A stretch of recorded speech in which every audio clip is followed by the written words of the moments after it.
Hello and welcome to my YouTube channel. तो आज हम आपको बताएंगे यूपीएससी बंद दरोगा कि क्या क्या वर्ग होते हैं। जो वैकेंसी आई है यूपीएससी से बंद दरोगा की, उसमें क्या क्या वर्ग होते हैं, बंद दरोगा को क्या क्या कार्य होते हैं क्षेत्र में, और इसके बारे में बताएंगे कि सैलरी क्या है, grade pay and duty hours and promotions.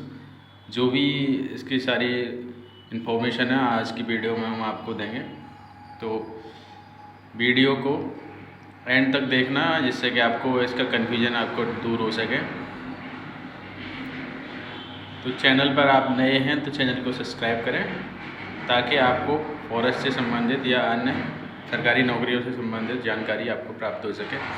तो सबसे पहले हम आपको बता रहे हैं कि इसका ग्रेड पे कितना होता है। इसका ग्रेड पे होता है 2800 ग्रेड पे, मतलब 2800 ग्रेड पे, और मूल वेतन 29 हज़ार के करीब होता है।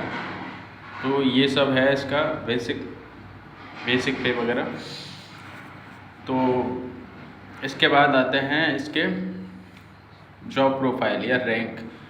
तो इससे बंद दरोगा से नीचे वन रक्षक और उससे वन रक्षक से नीचे माली। तो ये दो पोस्ट ऊपर होते हैं कोई भी बेसिक नौकरी से। तो इसके बाद वन दरोगा से ऊपर डिप्टी रेंजर या 3 स्टार, और उससे ऊपर क्षेत्राधिकारी, क्षेत्रीय वन अधिकारी। तो वो होते हैं सीओ या सर्कल ऑफिसर, क्षेत्रीय वन अधिकारी। इनसे ऊपर होते हैं एसडीओ, फिर DFO, district forest officer. DFO से ऊपर अगर मंडल है तो कंजर्वेटर ऑफ फॉरेस्ट, मतलब कई जिलों के जो मिला के मंडल बनता है, तो उनमें बैठते हैं सीएफ, कंजर्वेटर ऑफ फॉरेस्ट, यानी कमिश्नर लेवल की। कमिश्नरी में जो बैठते हैं वो होते हैं CF, conservator of forest, one संरक्षक। तो ये सब है इसका बेसिक स्ट्रक्चर ऑफ ड्यूटी, मतलब रैंक जो है। उसके बाद हम आपको बता रहे हैं इसका ड्यूटी आवर्स क्या रहता है। तो ड्यूटी आवर्स इसका वन दरोगा का फील्ड की जॉब है, तो फील्ड की जॉब में कोई ड्यूटी आवर्स का निर्धारण नहीं है। तो आवश्यकता जब हो जाती है जब भी हमें मतलब कोई पॉइंट पे जाना पड़ता है, जहाँ भी कोई जैसे कोई अपराध हुआ है, वन अपराध, तो वहाँ पे हमें अपनी उपस्थिति देनी होगी और उसको निस्तारण कराना होगा। तो ये है वन दरोगा का वर्क। और वन दरोगा क्या है कि वन रक्षक के द्वारा जो भी केस, S2 केस या कोई FIR आदि कराई गई है, उसके उपरांत जो जांच होती है वो वन दरोगा को प्रदान की जाती है कि उस मैटर की वन दरोगा द्वारा जांच की जाए। तो ये सब है वन दरोगा की जॉब के बारे में। तो ज़्यादा लोड भी कह सकते हो और ज़्यादा लोड भी इतना नहीं है। वन रक्षक का क्षेत्र में वन रक्षक प्रभारी होता है, बीट्स में होती है, बीट होती हैं, और कई बीट को मिला के एक सेक्शन बनता है। तो सेक्शन ऑफिसर कौन होता है? वो होता है वन दरोगा। तो सेक्शन ऑफिसर सेक्शन को जो मेंटेन करता है वो होता है वन दरोगा। और इसमें जो वर्क वन रक्षक द्वारा किए जाते हैं उनकी देखरेख करता है वन रक्षक या माली द्वारा जो किए जाते हैं उनकी देखरेख या उनका सहयोग करता है वन दरोगा। तो वन दरोगा का ये वर्क है। और मेनली ज़्यादातर वर्क वन रक्षक का रहता है। उसके ऊपर इसके जो भी जांच आदि के लिए कोई आता है तो वन दरोगा पे इसकी जांच अग्रेसित की जाती है। तो वन रक्षक का प्रमोशन आजकल काफ़ी तेज़ी से होने लगा है। तो वन रक्षक से भी प्रमोशन होके वन दरोगा बन जाते हैं, और 5 से 6 साल में मेनली अब होने लगे हैं प्रमोशन। और इसके उपरांत वन रक्षक से वन दरोगा बनने में 5 से 6 वर्ष अब नए एक चलन के हिसाब से होने लगे हैं। इसके उपरांत वन दरोगा का प्रमोशन भी होके डिप्टी रेंजर या 3 स्टार जो हो जाते हैं वो हो जाता है। और उसके बाद रेंजर, मतलब क्षेत्रीय वन अधिकारी, CO रैंक, तो इस पर गजेटेड ऑफिसर हो जाते हैं जाके। तो ये है उसका प्रमोशन का। फिर उसके बाद SDO होते हैं वो सेकंड रैंक के अधिकारी होते हैं जिले के। तो SDO या ACF, इसके उपरांत DFO। तो मे बी अगर आप वन दरोगा से सिलेक्ट होके जाते हो तो एसडीओ तो मिनिमम बन सकते हो, और डीएफओ के बनने के भी चांस रहते हैं। तो वैल्यूएबल पोस्ट है काफ़ी, आपको इस पोस्ट से काफ़ी ऊपर पोस्ट पर पहुंचने का मौका मिलेगा। और एक रिलैक्सेबल जॉब है, काफ़ी रिलैक्सेबल है वन दरोगा की, उससे ज़्यादा रिलैक्सेबल मान लो। और सेक्शन ऑफिसर ये होता है एसओ फॉरेस्ट, मतलब सेक्शन ऑफिसर फॉरेस्ट का वैल्यू भी है और प्रमोशन भी है और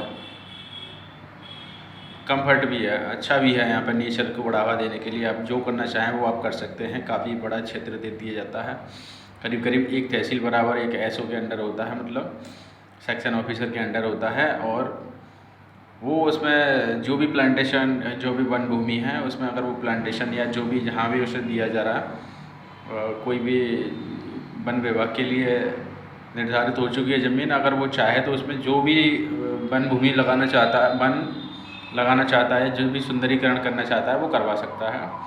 ये सब अपनी इच्छा पे डिपेंड होता है और सरकार की नीतियों के साथ चलना होता है।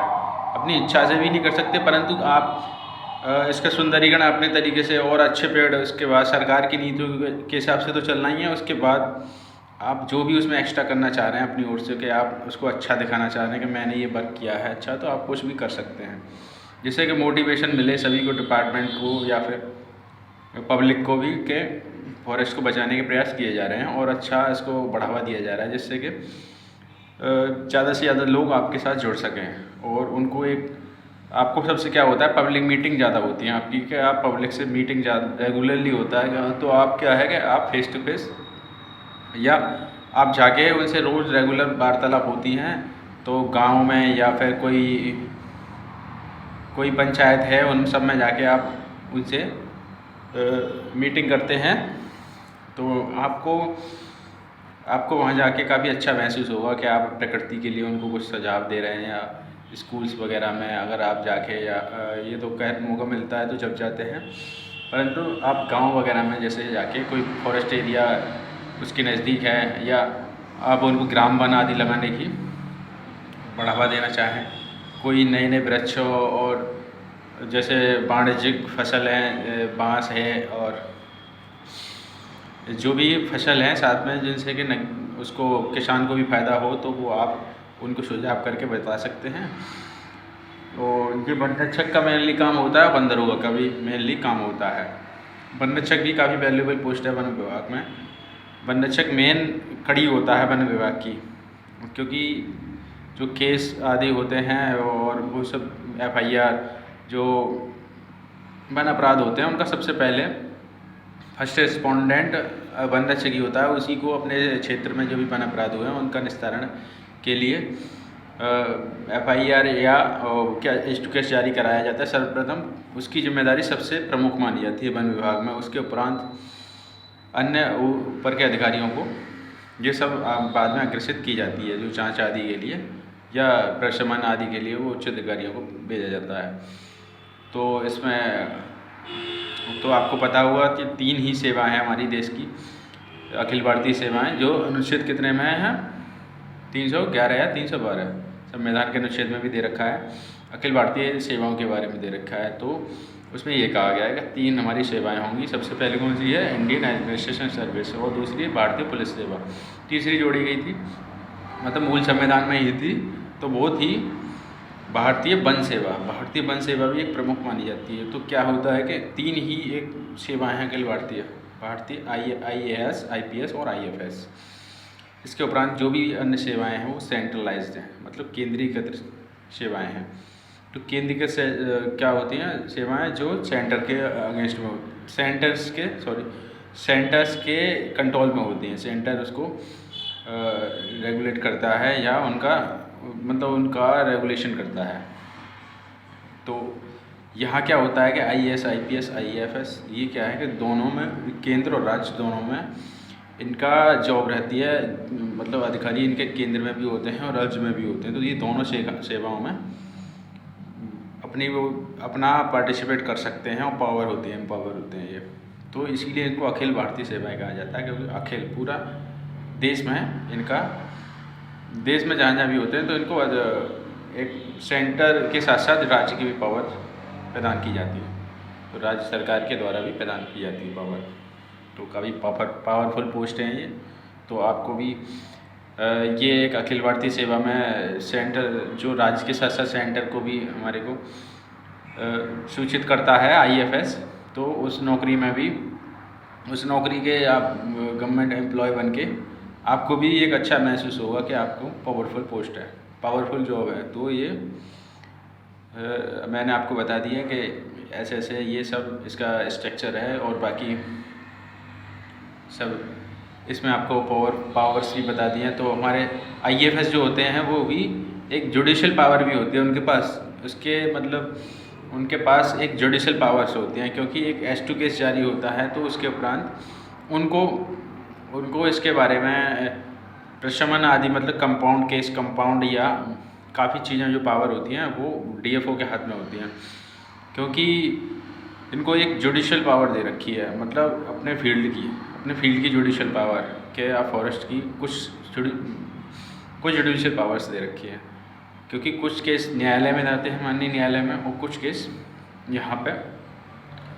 यहाँ मतलब DFO के उसमें न्यायालय में या CF के न्यायालय में भी प्रशमन होते हैं। तो ये सब है इसका स्ट्रक्चर। और बाकी आपको तो इसके बारे में आके यहाँ अच्छा इसके बारे में पूरी नॉलेज मिल जाएगी।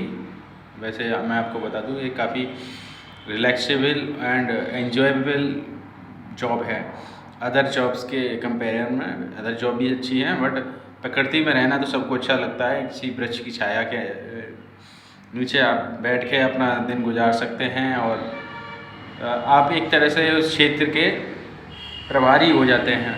तो आप क्या है कि आपको एक अच्छा महसूस होगा कि आप इस जंगल की या इस जंगल होता है या फिर गांव में आपके वन होते हैं या सामाजिक वन की कैडर कई होते हैं इसमें, एक सामाजिक वन की, एक रिजर्व फॉरेस्ट और वन्य जीव। तो आपको जो सामाजिक वानिकी में गांव आदि में रहने का मौका मिलेगा, गांव आदि में घूमने का, या सब जगह जो वन होंगे उनको कंट्रोलेशन, उनके जो एरिया में जो क्राइम कंट्रोलेशन करने का मौका मिलेगा। तो आपको पावर्स भी दी जाएंगी भारतीय वन अधिनियम की धाराएँ। भारतीय वन अधिनियम के द्वारा आप संरक्षित वन और आरक्षित वन जो भी होंगे उस क्षेत्र में, गाँव देहात में, तो आप उनका संरक्षण या बचाव कर सकते हैं। एंड अदर भी आपके जो भी प्राइवेट जो वृक्ष होते हैं, जैसे किसी के घर में लग रहा है या कहीं लग रहा है, तो उसके लिए भी वृक्ष संरक्षण अधिनियम, उत्तर प्रदेश वृक्ष संरक्षण अधिनियम 1976 के द्वारा आप उसका बचाव कर सकते हैं। और इसमें जो भी सुसंगत धारा हैं उनका प्रयोग करके उसका निस्तारण करा सकते हैं या उसका बचाव कर सकते हैं। तो ये सब रहा आपका ड्यूटी का। और कई धाराएं हैं जो वन्य जीव का भी, आपको वन्य जीव की भी पावर आपके पास है। वन्य जीव को संरक्षित करने के लिए जो 1972 में जो अधिनियम लाया गया उसकी पावर, उसके द्वारा आप उसमें जो भी प्रावधान दिए गए हैं, जो आप ट्रेनिंग करेंगे आपको पता चल जाएगा।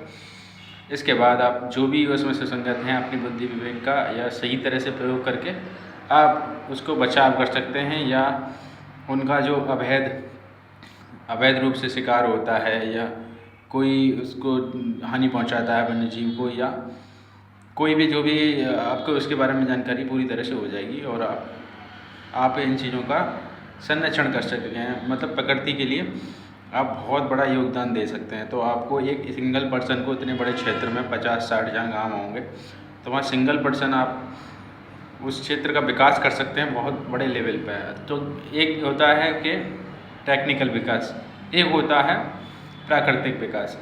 तो मेरे लिहाज से क्योंकि मैं वन विभाग में इस समय कार्यरत हूँ, तो मेरे हिसाब से मुझे सबसे ज़्यादा पसंद है नेचुरल डेवलपमेंट, क्योंकि जैसे जैसे टेक्निकल डेवलपमेंट हो रहा है तो वैसे वैसे प्रकृति का ह्रास होता जा रहा है। जैसे ग्लोबल वार्मिंग, तो ग्लोबल वार्मिंग जब से बढ़ी है, जब से क्या है कि समुद्र का लेवल 1 से 3 मीटर, 2 से 3 मीटर ऊपर जा चुका है। 2 से 3 मीटर जाने से आपको इसका लेवल का अंदाज़ा पता चल रहा होगा कि जो भी हमारे समुद्र तल के पास में जो भूमि तल हैं वहाँ पे क्या बाढ़ आ रही हैं लगातार, जो पहले ऐसा नहीं देखा जा सकता था। परंतु आज उड़ीसा, बंगाल और आंध्र प्रदेश या जो भी तटीय इलाके हैं वहाँ पर बाढ़ का सामना करना पड़ रहा है। इधर हमारे मुंबई, महाराष्ट्र आदि में काफ़ी बाढ़ का सामना करना पड़ रहा है। तो आपको जिससे अंदाज़ा लग गया होगा कि समुद्र तल की ऊंचाई बढ़ती जा रही है। समुद्र का जो बेसिक जहाँ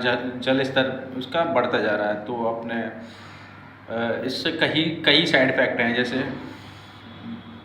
अभी रिसेंट में कई रिपोर्ट्स में या कई मूवीज़ वगैरह में आपने देखा होगा कि समुद्र का लेवल बढ़ने से 2-3 मीटर लेवल बढ़ने से पिछले 50 साल या 100-150 साल पहले जो हमारा राम सेतु था वो उसके ऊपर लोग चल सकते थे या जो भी था ऊपर से दिखाई देता था, परंतु अब 1-2 मीटर वो नीचे हो गया। वो नीचे नहीं हुआ है, पानी ऊपर आ चुका है। तो ये साइड इफ़ेक्ट हैं ग्लोबल वार्मिंग के। तो ग्लोबल वार्मिंग आपको पता होगा कि क्या होती है ग्लोबल वार्मिंग। तो ग्लोबल वार्मिंग वो होती है जो कार्बन डाइऑक्साइड और जो भी हमारे जो हानिकारक गैसें हैं, जो carbon monoxide, carbon dioxide, sulphur dioxide, nitrogen dioxide या एटसेट्रा जो भी खतरनाक विषैली गैसेज हैं जो, तो ये क्या है कि आसमान जो हमारे जो बादल है एक सरफेस से ऊपर बादल में जमा होकर, तो ये टेम्परेचर को गर्म करती हैं, ऊपर कुछ जाने नहीं देती हैं। मतलब यहाँ से ऊपर जो जलवाष्प वगैरह या जो भी है ट्रांसफ़र हो जाए ऊपर, गर्मी वगैरह यहाँ की यहीं घूमती रहती है। तो ये क्या है कि टेम्परेचर को गर्म करती है। टेम्परेचर अगर गर्म हो जाएगा तो हमारे क्या क्या साइड इफ़ेक्ट होंगे। सबसे पहले क्या होगा, ग्लेशियर पिघल जाएंगे। तो ग्लेशियर पिघलने का मतलब क्या है, ग्लेशियर क्या है, हमारे हमेशा स्थायी ज़्यादातर रहते थे, परंतु जब से ये प्रदूषण हुआ, जब से ग्लेशियर हमारे जल्दी पिघलने लगे हैं। तो ग्लेशियर पिघलने का ये होता है नुकसान कि ग्लेशियर पिघल जाएगा तो क्या तेज़ी से पानी बह के नदी में, ग्लेशियर पिघल के जो नदी में बह के समुद्र तल में चला जाएगा, समुद्र तल उसको भर के ऊंचा हो जाएगा। तो धीरे धीरे हमारा जो टाइम रोटेशन था धीरे धीरे पानी आने का, वो काफ़ी तेज़ी से बढ़ रहा है। तो कम ही मात्रा में पहले ग्लेशियर पिघलते थे, जितनी मतलब नेचुरल हमारे जो बनाए हुए थे, नेचुरल मतलब प्रकृति द्वारा प्रदान किए हुए थे, तो उसके हिसाब से वो। पर अब एक अन्य उस पर प्रेशर क्रिएट हो रहा है कि हीटिंग मिल रही है उसे, क्योंकि ग्रीन हाउस इफेक्ट हो चुका है। ग्रीन हाउस क्या होता है, गर्म करना वातावरण को। कोई ऊपर हमारे ऊपर कोई सरफेस में कोई लेयर एक बन गई है उसकी, जो हमारे गर्म उसकी, तो वो क्या है, उसको टेम्परेचर को गर्म कर रही है। तो ये हमारा प्रदूषण ऊपर जाके एक लेयर में जम जाता है, तो वो क्या करता है, गर्म करता है, ऊपर जाने नहीं देता। इसकी जो गर्मी है उसको निकलने नहीं देता। एक लेयर बन चुकी है ऊपर, ऐसे मान लो धुएँ की एक लेयर है या कोई गर्मी की लेयर है, तो ये बहुत डेंजरस है आगे उसके लिए। तो आपको ये सब आपको रोकने के लिए बहुत बड़े लेवल पे वर्क करना पड़ेगा। परंतु आपको एक छोटे छोटे पॉइंट्स दे दिए जाएंगे कि आपको इतना सेक्शन, या बंदरों का होते हुए आपको सेक्शन दे दिया जाएगा कि आप इतना सेक्शन संभालेंगे, तो आप इतने क्षेत्र में कुछ भी अगर अच्छा हो सकता है आपसे। जो भी मतलब सरकार तो जो भी प्लांटेशन के लिए दे रही है कि आपको इतने 8 लाख या 10 लाख इस क्षेत्र में पेड़ लगाने हैं। उसके उपरांत भी आप अपनी, अगर आपकी क्षमता है तो आप उसका और सौंदर्यीकरण या और भी कोई ऐसे वृक्ष नई प्रजाति के लगा सकते हैं, जिससे कि आपको एक अच्छा अनुभव हो। आप या तो सरकार के जो भी लक्ष्य हैं उसको अच्छे तरीके से इम्प्लीमेंट करा देंगे, तो वो भी बहुत अच्छे लेवल के लक्ष्य आ रहे हैं। आजकल 35 करोड़ का लक्ष्य आया था, तो 35 करोड़ वृक्षारोपण अगर सही तरह से इम्प्लीमेंटेशन हो जाए तो बहुत अच्छी तरह से इसका बढ़ावा हो सकता है। तो आपको ये सब करने के बाद आपको ग्लोबल वार्मिंग रोकने के लिए काफ़ी मदद मिल सकती है। तो आप प्रकृति को बचाने के लिए, जो आज पूरी दुनिया इसके प्रकृति को बचाने के लिए लगी हुई है, आप भी उसमें एक सहयोग अपना दे सकते हैं। वो भी एक गवर्नमेंट एम्प्लॉय बन के, जो आप एम्पावर हैं कहीं पे भी कुछ भी कराने के लिए, जो भी सरकारी ज़मीन है, तो आप उस क्षेत्र के प्रभारी हो जाएंगे, तो आपको काफ़ी चीज़ें आसान हो जाएंगी कुछ करना। आप जो करना चाहेंगे तो उसका संरक्षण भी आप कर सकते हैं, उसका मतलब आप उसको संवर्धन भी कर सकते हैं, बढ़ा भी सकते हैं, वर्धन भी कर सकते हैं उसका। तो आप हर कुछ उसमें कर सकते हैं। तो ये सब है आपको प्रकृति को बचाने के लिए प्रयास जो भी हो रहे हैं। तो आपको समझ में आ गया होगा क्या वैल्यू है इसकी, क्योंकि ये देखो आपको पता होगा कि प्रकाश संश्लेषण होता है तो वो पेड़ों के द्वारा ही होता है। तो प्रकाश संश्लेषण की क्रिया नहीं होगी तो कैसे कैसे इफेक्ट आएंगे, जो कि आपको श्वसन, सांस लेने में दिक्कत होगी। सबसे पहले तो सांस लेने में दिक्कत होगी, तो क्या है, आपको अस्थमा वगैरह या काफ़ी बीमारियां अंदर पैदा हो जाएंगी। तो धीरे धीरे आपको, तो एक समय ऐसा भी आ सकता है, अगर ये सब चीज़ें ना रुकी, पेड़ अगर कट गए, तो एक समय ऐसा भी आ सकता है कि आपको सिलेंडर लेके, मतलब एक ऑक्सीजन का सिलेंडर लेके भी घूमना पड़ सकता है। ये भी नौबत आ सकती है, क्योंकि जो भी है ऐसे आजकल आधुनिकीकरण के साथ साथ आधुनिकीकरण को ज़्यादा बढ़ावा दिया जा रहा है, बजाय नेचुरल रिसोर्सेज को लोगों द्वारा बागों को कटवाया जा रहा है, क्योंकि उन्हें लाभ प्राप्ति का लाभ ज़्यादा, वो एक हर चीज़ में आप लाभ की नज़र से देखते हैं आप। तो खेतियों में पहले जहाँ बागवानी फसलें की जाती थी, वहाँ अब बागवानी फसलों को लोगों द्वारा मिटाया जा रहा है, लोगों द्वारा उसको ख़त्म करके रेगुलर बेस की जो हमारी रबी खरीफ आदि की फसल हैं उनको उगाया जा रहा है। तो उनको मुनाफा जहाँ हो रहा है वो उसके हिसाब से वो कर रहे हैं। परंतु आपका ये भी कर्तव्य है कि आप प्रकृति को बचाने के लिए कुछ प्रयास करें या कुछ सहयोग करें। और आप वृक्ष नहीं लगा रहे हैं तो जो आपके पास वृक्ष हैं उनको ही संरक्षित करें कुछ समय। तो इसके लिए आपको, क्योंकि वो एक वृक्ष आपको पता है कि कितने हज़ारों लीटर ऑक्सीजन देता है, तो उससे कितना लोगों को फ़ायदा होता है। अगर पेड़ नहीं रहेंगे तो प्रकाश संश्लेषण की क्रिया नहीं होगी, प्रकाश संश्लेषण की क्रिया नहीं होगी तो ऑक्सीजन ट्रांसमिट नहीं होगी।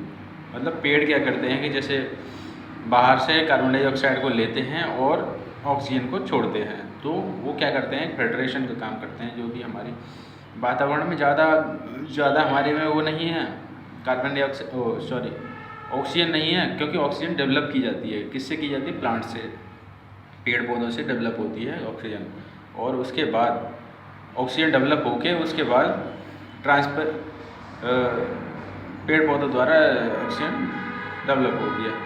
अदरवाइज आपको ऑक्सीजन नहीं मिल पाएगी, तो आपको गैस सिलेंडर, जो भी ऑक्सीजन गैस सिलेंडर आता है न, उसका सहारा लेना पड़ेगा। वो भी अधिक मात्रा में नहीं है। आपने देखा होगा कि कोरोना के समय में उसकी भी किल्लत हो गई थी, कुछ समय में ही आपको उसकी किल्लत हो गई थी। तो आपको इस अंदाज़ा लग गया होगा पेड़ पौधों की कितनी वैल्यू है। और दिन ब दिन ये सब इनका पेड़ों का कटान होता जा रहा है, क्योंकि नए नए डेवलपमेंट आ रहे हैं। तो जो हमारे, आपने देखा होगा, आप अपने नज़दीक किसी भी एरिया में देख सकते हैं, पहले के मुकाबले इस समय कम हुआ होगा वृक्षों का क्या है, स्थिति कम हो गई है, क्योंकि नई नई योजनाएं आ रही हैं, चौड़ीकरण हो रहा है। और जहाँ भी हमारी सरकारी ज़मीनें थी वहाँ पे मतलब कोई भी फैक्ट्रीज़ वगैरह स्थापित हो गई, जहाँ हमारे फॉरेस्ट एरिया रहा करते थे पहले, वहाँ पे अब फैक्ट्रीज़ वगैरह या नई इकाइयाँ, यूनिट्स आ गई हैं। ये सब चीज़ें हमारे फॉरेस्ट को मतलब नुकसान पहुंचा रही हैं। अदरवाइज़ इनके लिए एक प्रावधान ये भी है कि अगर आप इतना बना रहे हो तो उसके करीब 1/4 आपको फॉरेस्ट भी रखना चाहिए। जैसे आप 100% में से 1/4 आपको फॉरेस्ट ग्रीन बेल्ट रखनी चाहिए।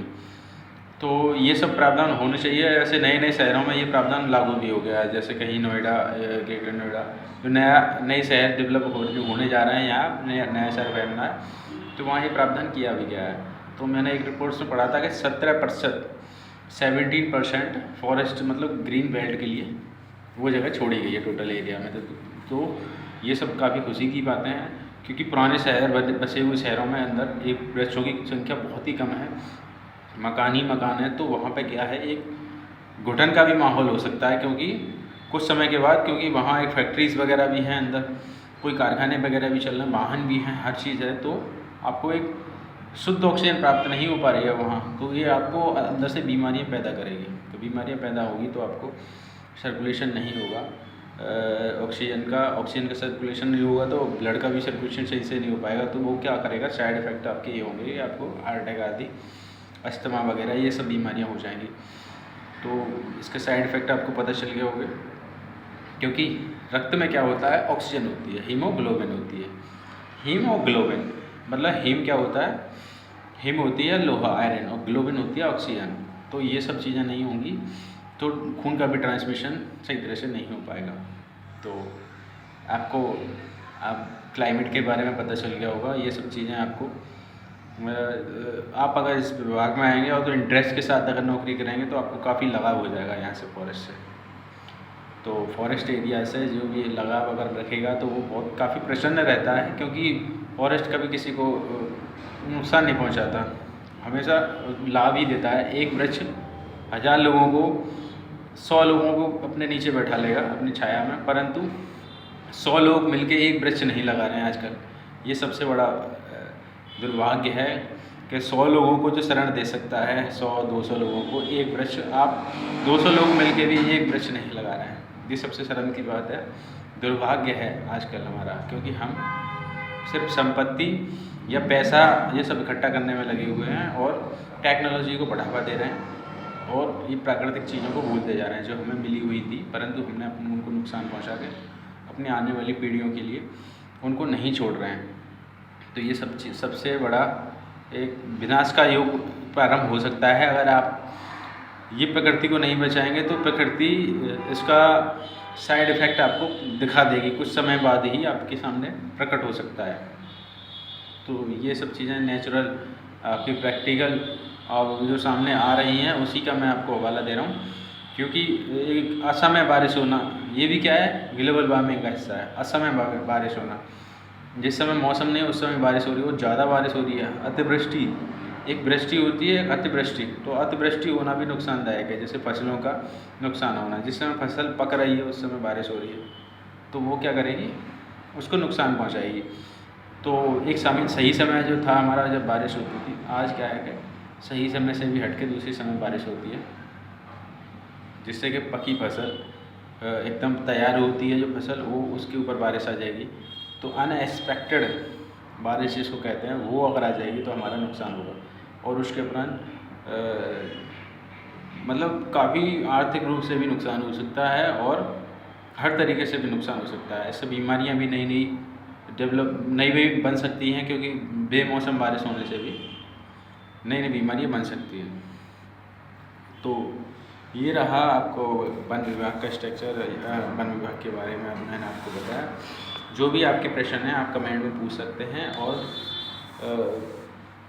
लोगों के सवाल रहते हैं कि कैसी जॉब है, कैसी ये है, तो कोई भी टेंशन लेने वाली बात नहीं है, बहुत अच्छी जॉब है, वो सबसे बेस्ट जॉब है मेरे हिसाब से। तो आज की वीडियो में बस इतना ही। चैनल पर बने रहने के लिए चैनल को सब्सक्राइब करें। धन्यवाद।